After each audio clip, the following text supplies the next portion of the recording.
Welcome to Copilot Podcasts. Imagine writing your first song at age 12 and 2 decades later having over 7 billion streams of your music. Today, we're diving into the remarkable journey of Brooke Ligertwood, from teenage songwriter to Grammy-winning worship leader, and how she's reshaping modern Christian music. And what's fascinating is that this isn't just another success story, it's a testament to how authentic artistry and deep faith can coexist.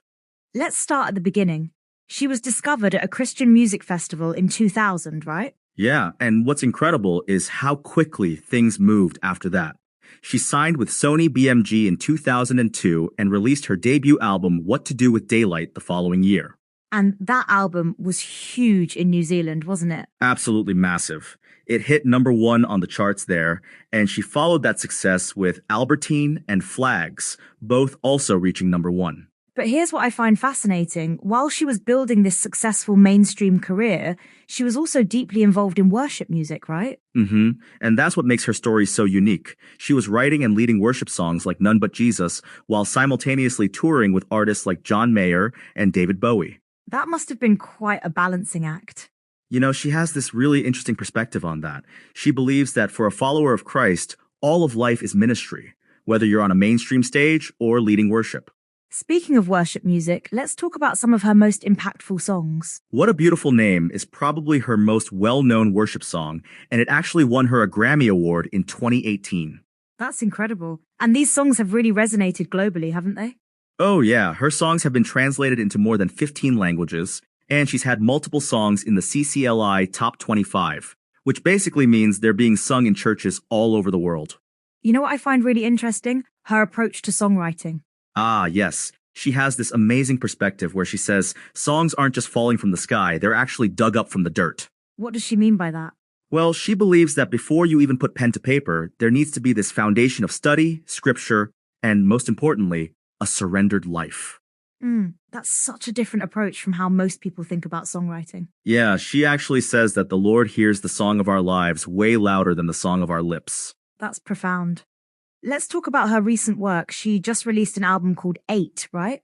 Yes, and there's actually an incredible story about the recording of that album. Oh, really? During one of the recording sessions, the studio owner brought out Billy Graham's original microphone, the one he used to preach with, and asked her to record with it.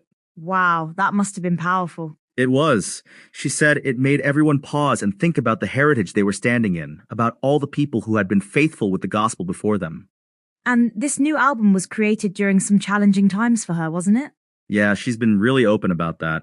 She says 8 was made amid what she calls a constellation of traumas. That must have influenced the songwriting process. Absolutely. She describes it as a message from the middle, acknowledging that things are weird and difficult, but God is still good. You know what strikes me about her career?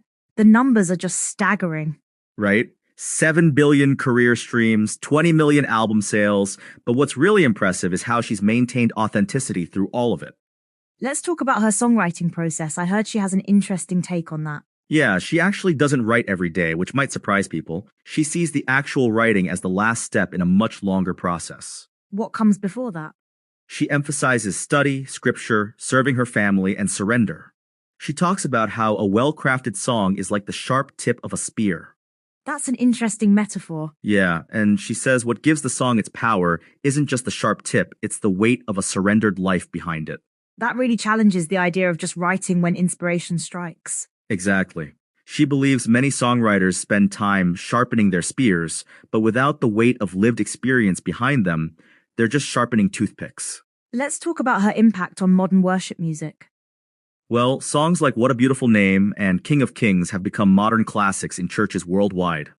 And she's really intentional about the theology in her songs, isn't she?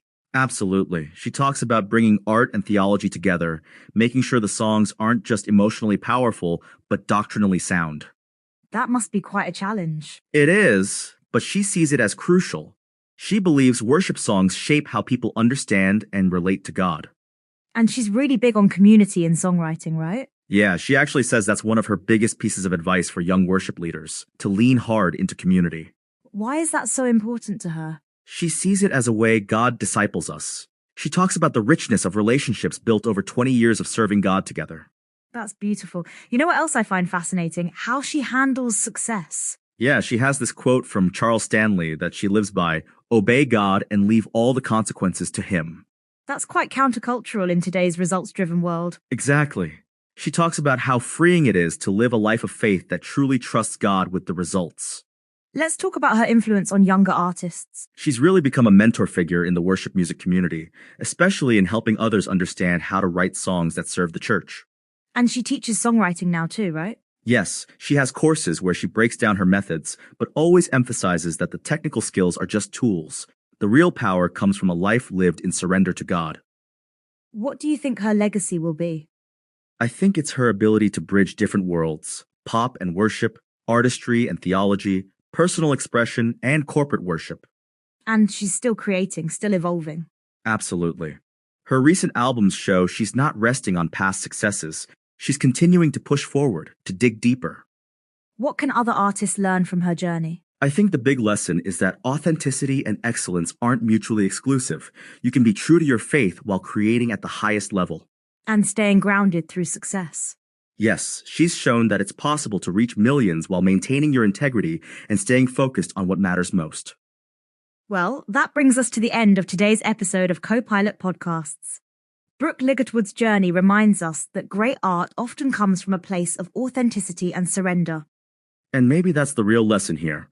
Sometimes the most powerful songs aren't the ones that fall from the sky, but the ones we dig up from the dirt of our lived experience.